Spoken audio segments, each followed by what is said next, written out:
दोस्तों, भारत अग्नि 5 सीरीज की मिसाइल टेस्ट जब भी करता है तो इसे हमेशा सीक्रेटली करता है। हाल ही में तवांग में भारत और चीन के बीच जब हाथापाई हुई थी, उसी दौरान 15 दिसंबर 2022 को भारत ने रात के समय एक मिसाइल का टेस्ट किया जिसका नाम था अग्नि 5। लेकिन भारत ने चीन के जासूसी पोत युवांग वांग 5, जो हिंद महासागर में भारत की हर एक मूवमेंट पर नजर रख रहा था, उससे नजर बचाकर यह टेस्ट किया।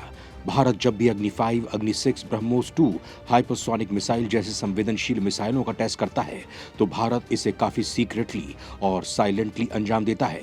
यहाँ तक कि भारत अपनी अग्नि 6 मिसाइल को तो छुपा भी रहा है, उसका टेस्ट भारत ओपनली करने का सोच भी नहीं रहा। कभी आपने सोचा है ऐसा क्यों है?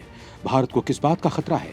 परमाणु मिसाइलें 8 से लेकर 10 देशों के पास हैं, तो फिर भारत इसे छुपाकर क्यों टेस्ट करता है? क्यों हर बार इनका इंटरनेशनल इशू बनता है? ऐसे में दोस्तों कुछ सवाल हैं कि भारत जब भी इन मिसाइलों का टेस्ट करता है तो चीन से लेकर अमेरिका तक इन्हें ट्रैक क्यों करना चाहते हैं? भारत की इन मिसाइलों की जासूसी करने के लिए चीन हर बार अपनी स्पाई शिप क्यों तैनात कर देता है? दोस्तों, आपके इन सवालों के जवाब छिपे हैं भारत के परमाणु प्रोजेक्ट और भारत के परमाणु वैज्ञानिक डॉक्टर होमी जहांगीर भाभा के प्रोजेक्ट और उनकी मौत में। जी हां दोस्तों, आप सोच रहे होंगे कि मौजूदा वक्त में भारत अगर अपनी मिसाइलों को सीक्रेटली टेस्ट फायर करता है तो भला इसमें भाभा की मौत से क्या ताल्लुक हो सकता है? तो दोस्तों, आज हम आपको ये बताएंगे कि भारत में परमाणु बम के जनक डॉक्टर होमी जहांगीर भाभा अगर एक सार्वजनिक बयान ना देते तो ना तो उनकी मौत होती और ना ही भारत रूस या चीन से इतना पीछे रहता और भारत अमेरिका के बाद दुनिया का दूसरा सबसे शक्तिशाली देश बनकर सामने आता। जी हाँ दोस्तों, इन सारे सवालों के जवाब तलाशने के लिए हम आपको दूसरे विश्व युद्ध के समय लिए चलते हैं और उस दौरान भारत में क्या हुआ और किस तरह से भारत में जो हुआ उसने कैसे अमेरिका को भी टेंशन में ला दिया था। ये सब कुछ जानेंगे इस वीडियो में, तो इसे पूरा जरूर देखिएगा दोस्तों और शेयर जरूर कीजिएगा। साथ ही इसमें आप कुछ जानते हैं तो उसे कमेंट में लिखकर प्लीज जरूर बताइएगा। भारत के ऐसे वैज्ञानिक जिनके एक ऐलान ने पूरी दुनिया को ला दिया था भारी टेंशन में, उसके बाद वो हुआ जिसकी कल्पना भी नहीं की थी किसी ने। दोस्तों, समय था दूसरे विश्व युद्ध का। उस समय दुनिया में एक ही देश था जिसके पास इतनी पावर थी जो किसी भी देश को राख कर दे, यानी सर्वे सर्वा एक ही देश था पूरी दुनिया में, यानी अमेरिका। और अमेरिका को लेकर ऐसा कहा जाता है कि वो कभी नहीं चाहेगा कि उसकी टक्कर में कोई दूसरा देश आए और अमेरिका की ये सोच आज भी चल रही है।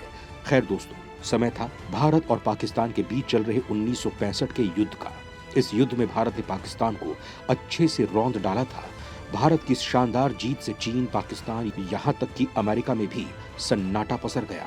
यह युद्ध अप्रैल 1965 में शुरू हुआ और सितंबर 1965 में जाकर खत्म हो गया। इसके ठीक कुछ दिन बाद ही भारत में परमाणु ऊर्जा पर काम कर रहे डॉक्टर होमी जहांगीर भाभा ने एक ऐलान किया जिसने अमेरिका तक को हिला दिया।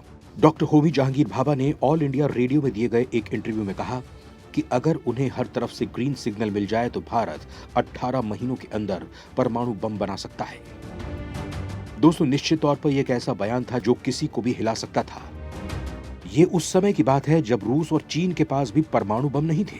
आधिकारिक रूप से 1964 आने तक सोवियत यूनियन और चीन ने भी परमाणु परीक्षण कर लिया था, लेकिन ये तकनीक भारत के डॉक्टर होमी जहांगीर भाभा के पास कई साल पहले से थी और वो बार बार इस बात का दावा भी कर रहे थे। डॉक्टर होमी जहांगीर भाभा के रेडियो पर 1.5 साल में परमाणु बम तैयार कर लेने के दावे के बाद ठीक 3 महीने बाद ही अमेरिका जाते वक्त उनका प्लेन क्रैश कर गया और उनकी मौत हो गई। लेकिन उस वक्त अमेरिकी CIA एजेंसी पर इस बात के आरोप लगे पक्के सबूतों के साथ कि उनका प्लेन क्रैश जबरन करवाया गया था। हालांकि दोस्तों, ये हम आपको आगे वीडियो में बताएंगे कि कैसे भाभा का प्लेन क्रैश किया और किस तरह से घटना ही फर्जी थी। पहले हम आपको ये बता देते हैं कि अकेले भाभा ने किस तरह से अमेरिका को टेंशन में ला दिया था। डॉक्टर भाभा कैसे बने अमेरिका के जी के जंजाल? भाभा की किस न्यूक्लियर तकनीक से परेशान था अमेरिका?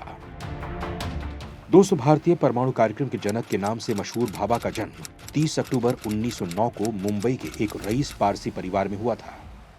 डॉक्टर भाभा वैज्ञानिक तो थे ही, उनके पास कई और प्रतिभाएं थीं। यहाँ तक कि नोबेल पुरस्कार विजेता CV रमन उन्हें भारत का लियोनार्दो दा विंची कहकर पुकारते थे। 1933 में ही भाभा ने न्यूक्लियर फिजिक्स में डॉक्टरेट की उपाधि हासिल कर ली थी और अब उनका सपना था कि वो भारत के लिए परमाणु बम बनाएं और भारत को अमेरिका के बराबर लाएं। सोचिए 1933 में ही भाभा के पास ये आइडिया था और इसी दौरान भाभा भारत में छुट्टियां बिताने के लिए आए हुए थे। लेकिन उसी समय दूसरा विश्व युद्ध छिड़ गया तो वो वापस ब्रिटेन नहीं गए और भारत में ही अपने स्तर पर परमाणु ऊर्जा के नए प्रयोग करते रहे। 1941 में डॉक्टर भाभा को रॉयल सोसाइटी सदस्य चुना गया। इसके बाद 1945 में उन्होंने JRD टाटा की मदद से मुंबई में Tata institute of fundamental research की स्थापना की और अगले साल इसके निदेशक बने। वो भाभा ही थे जिन्होंने अंतर्राष्ट्रीय परमाणु ऊर्जा मंचों पर भारत का प्रतिनिधित्व किया। लेकिन समय बीत रहा था और उनका सपना भी पूरा नहीं हो रहा था, भारत को परमाणु शक्ति और परमाणु ऊर्जा में भारत को आत्मनिर्भर बनाने का। यहाँ पर आपको एक बात बता दें कि भाभा का झुकाव परमाणु बम बनाने की तरफ कम और परमाणु ऊर्जा की तरफ ज्यादा था। परमाणु बम को लेकर तो उन्होंने ऐलान किया था कि परमाणु बम तो वो 18 महीने में ही बना सकते हैं, जिसके बाद अमेरिका चौंक पड़ा था। उनका असली टारगेट था भारत को परमाणु ऊर्जा में आत्मनिर्भर बनाने का। इसके लिए भाभा ने उन्होंने कांग्रेस नेताओं को प्रेरित करना शुरू किया और इसी का नतीजा निकला कि तत्कालीन PM नेहरू ने उन्हें न्यूक्लियर प्रोग्राम का प्रमुख बना दिया। आपको बता दें दोस्तों कि भारत का परमाणु कार्यक्रम डॉक्टर होमी जहांगीर भाभा के नेतृत्व में मुंबई में भाभा परमाणु अनुसंधान केंद्र यानी बार्क की स्थापना की गई। 3 जनवरी 1954 को परमाणु ऊर्जा आयोग के द्वारा परमाणु ऊर्जा संस्थान के नाम से आरंभ हुआ और तत्कालीन प्रधानमंत्री जवाहरलाल नेहरू द्वारा 20 जनवरी 1957 को राष्ट्र को समर्पित किया गया।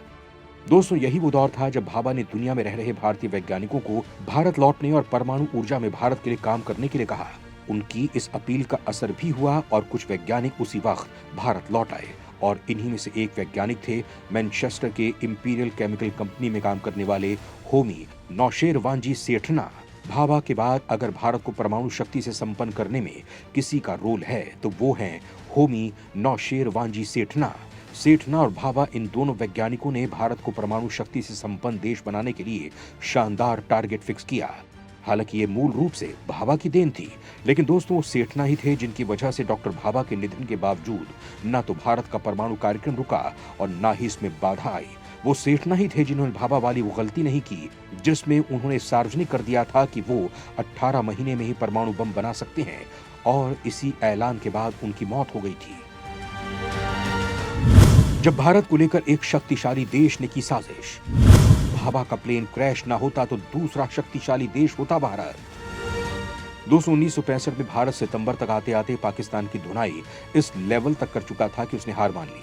भारत की इस जीत से अमेरिका हैरान पहले से ही था और उसके ठीक बाद भाभा का 18 महीने में ही परमाणु बम बना लेने का दावा, जिसके लिए पूरी दुनिया कई सालों से मेहनत कर रही थी, यानी वास्तव में ये दुनिया के लिए अचंभे वाली बात थी। इस दावे के ठीक 3 महीने बाद डॉक्टर भाभा जब 24 जनवरी 1966 को एयर इंडिया की फ्लाइट 101 में सवार होकर मुंबई से न्यूयॉर्क जा रहे थे, यात्रा के दौरान फ्लाइट यूरोप की सबसे ऊंची मॉन्ट ब्लैंक पहाड़ी से टकराकर क्रैश हो गई। क्रैश में सभी 117 लोगों की मौत हो गई, जिनमें होमी भाभा भी शामिल थे। घटना के बाद प्लेन क्रैश की वजह विमान के पायलटों और जिनेवा एयरपोर्ट के बीच मिसकम्युनिकेशन बताई गई। हालांकि इस प्लेन क्रैश में होमी भाभा की मौत को लेकर कई ऐसे खुलासे और दावे किए गए जिन्होंने पूरे देश को चौंका दिया। साल 2008 में छपी एक किताब में इस क्रैश को अमेरिका की खुफिया एजेंसी CIA की साजिश बताया गया। हालांकि ये कभी साबित नहीं हो पाया, लेकिन इन आरोपों के बाद से होमी भाभा की मौत का रहस्य और ज्यादा गहरा गया।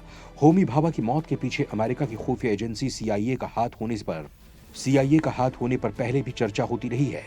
यहाँ तक कहा गया कि CIA ने भाभा की मौत की साजिश इसलिए रची क्योंकि अमेरिका नहीं चाहता था कि भारत के पास परमाणु शक्ति आ जाए।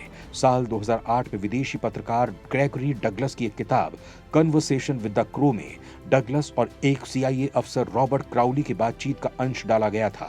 इसी के अंदर डगलस ने भारत के वैज्ञानिक होमी भाभा की मौत के पीछे अमेरिका की खुफिया एजेंसी CIA की साजिश होने का दावा किया था।